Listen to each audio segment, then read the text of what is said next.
What happens when you keep a peeled banana out in the open? The banana gradually deteriorates and we find several tiny creatures hovering over it. These tiny creatures are commonly called fruit flies. They're annoying, right?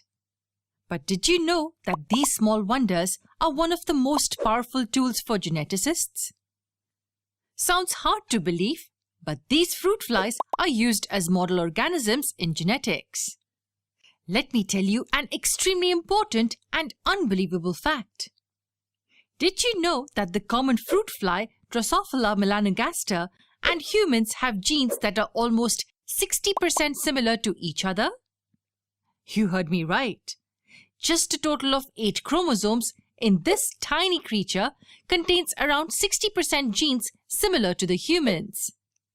And not only this, but the fruit fly is also used as a model to study the most serious neurodegenerative disorders, including Parkinson's and Alzheimer's. So this little creature is nothing short of a miracle for us. But who thought of using these tiny model organisms for experiments? The use of Drosophila melanogaster as model organisms dates back to several years. However, the organism rose to fame with the experiments to the father of experimental genetics, Thomas Hunt Morgan. Following Boveri and Sutton's chromosomal theory of inheritance, Morgan and his colleagues carried out many experiments on the common fruit fly, which served as further confirmation for the theory. Let's have a look at what experiments he actually performed and what results he got. For that, let's travel back in time and reach the early years of the 20th century. It was around the early years of 1900s that Thomas Hunt Morgan started working on fruit flies with a determination to find something new. Did he really find something interesting? Yes, he did.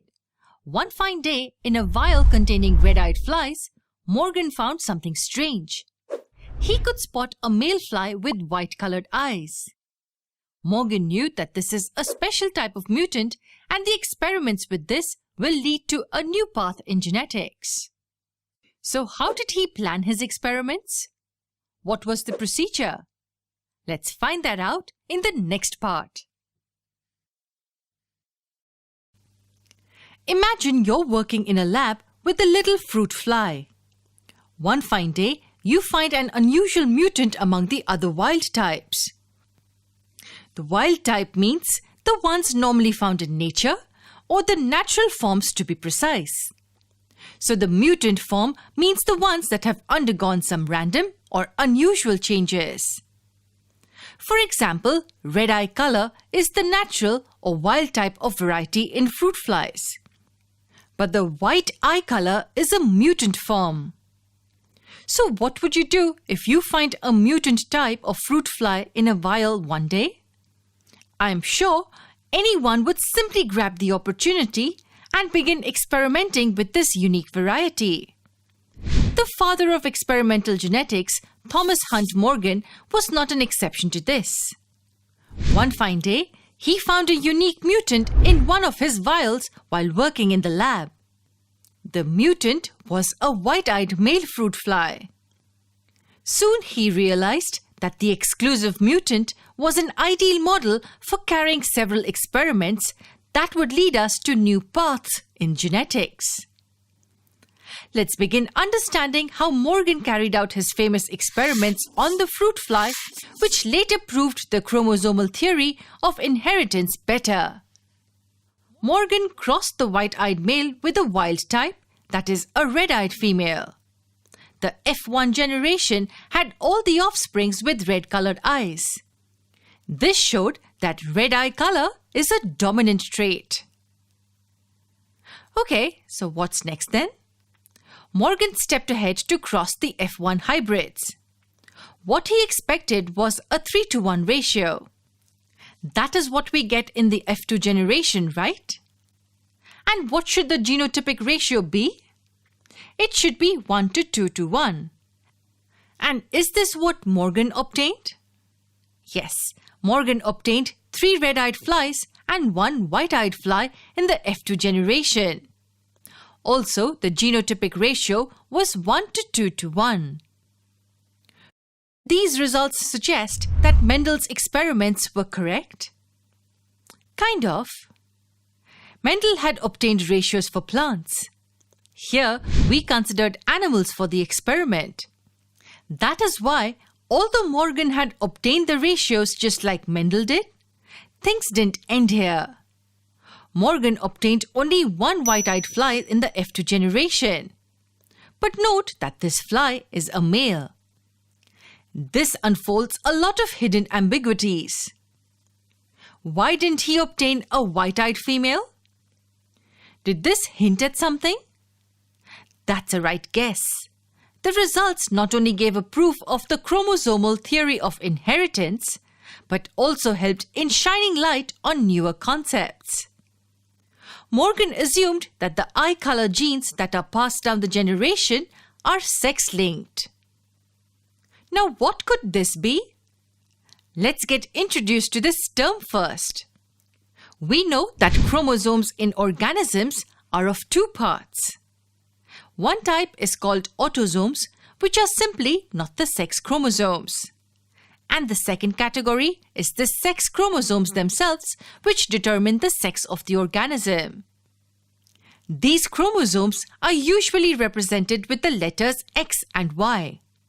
In most organisms, individuals with X chromosomes are females, while individuals with one X and one Y are males. Getting back to our concept, sex-linked implies the characters or traits linked to the sex chromosomes. So the characters which usually pass down the generations with respect to a particular sex will be sex-linked.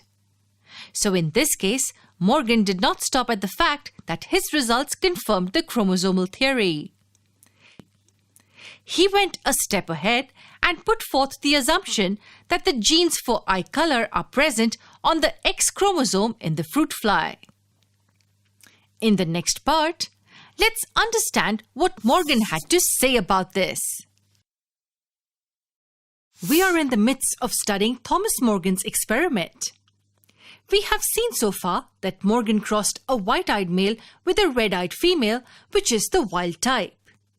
The F1 generation had all the offsprings with red-colored eyes. Also, when he obtained the F2 generation, it made him assume that the genes for eye color are present on the X chromosome in the fruit flies. Now, to understand this better, let's carry out a theoretical cross. To begin with, let's denote the chromosomes as X and Y for representation purposes. But if we use X and Y to represent the chromosomes, then how do we represent the genes on these chromosomes? For that, we will write additional letters in superscript. So let's say we write the letter W in lowercase to represent the genes for white-colored eyes. The red-eyed phenotype will then be represented by the letter W in lowercase, having a plus sign after it. Do you think this representation is strange? Well, that's how it's usually done in genetics. The first letter of the mutant type is used for denoting the alleles. Hence, we use the letter W for representing the mutant allele for white eyes. We simply add the plus sign to it to denote the wild type. So instead of using the letter R for red eye color, we use W+. Also, we need to know that the wild type, which is the red-eyed trait, is dominant over the mutant type, which is the white-eye trait. Getting back to the experiment, Morgan assumed that the genes for the trait are present on the X chromosome. Let's also assume the same and begin crossing and see if we get the same results. So we have the X with W in lowercase for representing the genes that give white-colored eyes. And we have X with W+ for representing the wild type, that is the red-colored eyes. Now we begin the crossing of the white-eyed male with the red-eyed female. The cross yields all the offsprings with red eyes in the F1 generation. This is how the genes are passed to the progeny. Now the next step is crossing the offsprings from this F1 generation. On crossing these two with red eyes, we get a progeny that is in the ratio 3:1. So we've got 3 that are red-eyed and 1 that's white-eyed. To be precise, we obtain 1 male with red eyes and 2 females which are red-eyed.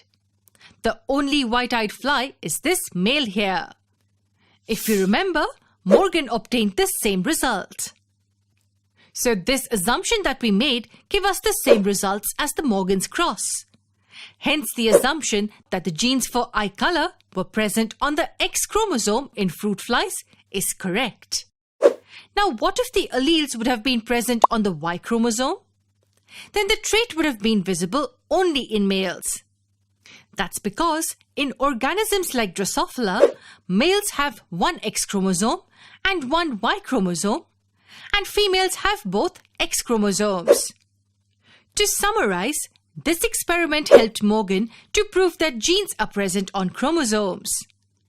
Also, he could find out that the genes for eye color were present on the X chromosome in the fruit fly. This also indicated the fact that genes are passed from one generation to the other. This is how Mendelian genetics, as well as Sutton and Bovery's chromosomal theory of inheritance, were both proved better with Morgan's experiments.